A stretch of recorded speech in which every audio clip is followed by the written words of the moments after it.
Asawa sa Alam mo yun, no, yung parang kanina pa kasi ako na, parang siyempre, need ko yung effort ko. Kumbaga nag-effort din naman ako kahit paano eh.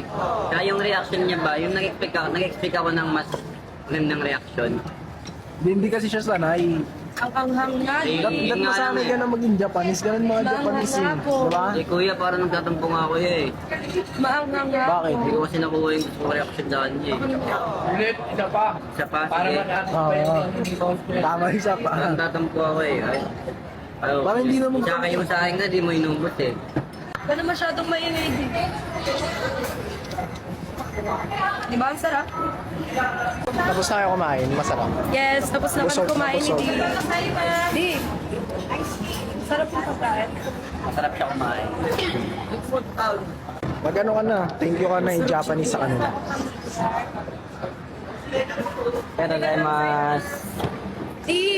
Skate tayo ha. Sabi ay, hindi, nadaanan natin kanina. Mami B, parang ayaw ko mag-ice-skating. Parang pupulikatin ako. No! Gusto ko mag-skate! Gusto ko magpahilot. No! Iluti mo na lang pa ako, Shalane. No! Binti ko. Gusto ko mag-skate din.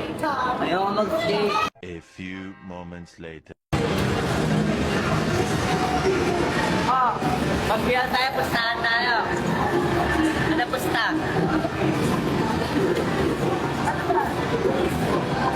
Pag natalo mo ako, ano pusta pag natalo mo ako? Inuti mo yung pa ako, nakakalaro ko ng galing basketball. Pag ako nanalo, kiss mo ako dito.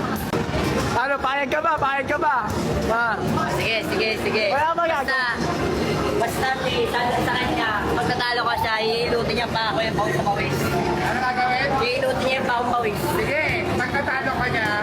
Kiss ka na dito. Sige. Partida na yan, may isang bola. Partida na yan, ha? Ready. Fight. Go, go, go, go, go!